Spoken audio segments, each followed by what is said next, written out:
میں صبا کا ایک واقعہ درج ہے۔ صبا یہ عرب کا ایک قبیلہ تھا، اور اس قبیلے کا نام اس قبیلے کے مورث اعلیٰ صبا بن یشجب یہ اس کے نام پر تھا، اور یہ شہر صنعاء کے 6 میل کے فاصلے پر ہے، یعنی یمن کے موجودہ جو یمن ہے وہاں کا ایک علاقہ بن جاتا ہے صبا۔ یہ وہی شہر ہے کہ جہاں کی ملکہ بلقیس بڑی مشہور ہے، جو سلیمان علیہ السلام کے ہاتھ پر ایمان لائی تھی اور پھر بعد میں ان کے نکاح میں بھی آئی تھی۔ یہ اسی قوم کا واقعہ ہے۔ ملکہ بلقیس کے کچھ عرصہ بعد کا یہ واقعہ ہے کہ اللہ تبارک و تعالیٰ نے اس بستی کو، صبا کو، بڑا ہی خوبصورت، بڑا ہی خوشحال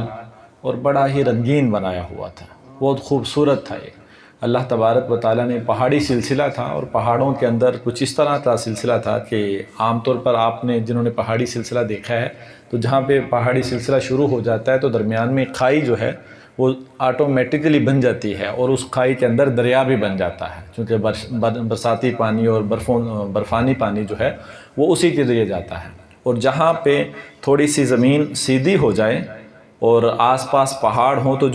جو نیچے جگہ ہوتی ہے پانی وہاں پہ ٹھہر جاتا ہے تو وہ تالاب کی شکل بن جاتی ہے۔ تو یہ چیز پہاڑی سلسلے اور پہاڑی علاقوں کو خوبصورت بناتی ہے کہ پانی کی کمی نہیں ہے اور خوشگوار موسم رہتا ہے۔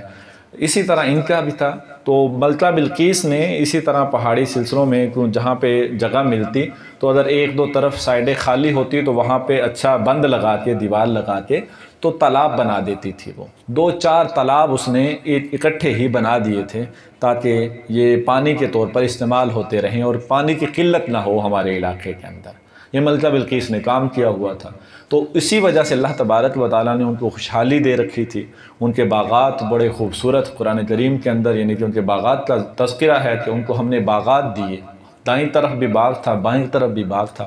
تھوڑے سے لوگ اور باغات ہوں، خوبصورت ہوں، پھل اچھا ہو تو یقیناً وہ لوگ بھی مالدار ہوں گے۔ یہ اللہ تبارک و تعالیٰ نے ان کو یہ نعمتیں دے رکھی تھیں۔ ان کو اللہ تبارک و، لیکن وہ سرکش تھے، نہ ماننے والے۔ اللہ تبارک و تعالیٰ نے 13 انبیاء کرام اس بستی میں بھیجے تھے، 13 انبیاء کرام، لیکن انہوں نے ایک کی بھی نہ سنی تھی۔ مسلسل جو ہے وہ انبیاء کرام کی مخالفت اور ان کے ساتھ جو ہے وہ ظلم و زیادتی کا سلسلہ رہا،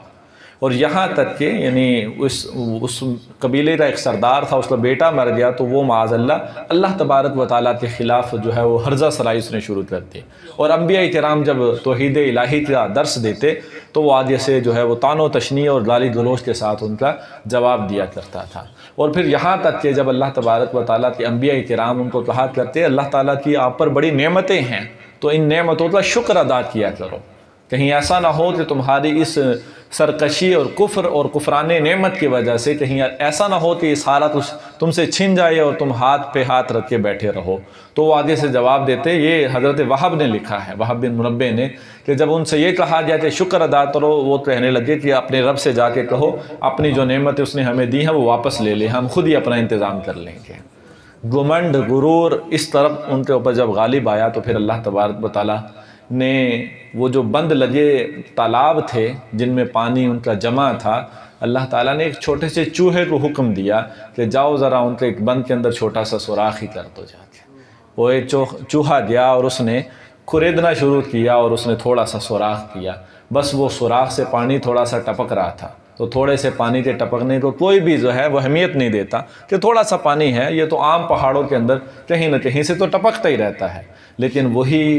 کچھ ہی دنوں کے اندر وہی سوراخ بڑھتا بڑھتا بڑھتا اتنا ہو گیا کہ وہ ساری کی ساری دیوار ٹوٹ کے وہ بند ٹوٹا، وہ ساری کی ساری بستی جو ہے ان کی غرق ہو گئی تھی، اور سارے باغات ان کے جو ہے وہ ختم ہو گئے تھے۔ قرآن کریم کے اندر اللہ تعالیٰ فرماتا ہے لَقَدْ كَانَ لِسَبَإٍ فِي مَسْكَنِهِمْ آیَةٌ، قوم صبا کے مسکن کے اندر ہم نے نشانی رکھی ہے۔ جنتین عن یمین و شمال، یمین اور شمال، دائیں طرف اور بائیں طرف دونوں طرف باغات سے وہ گھرے ہوئے تھے، باغ ہی باغ تھے۔ کلوا من رزق ربکم واشکروا لہ بلدۃ طیبۃ ورب غفور، صرف ان سے اتنا ہی کہا تھا کہ اپنے رب کی دی ہوئی نعمتوں کو، رزق کو کھاؤ، واشکروا لہ، اور اس کا شکر ادا کرو۔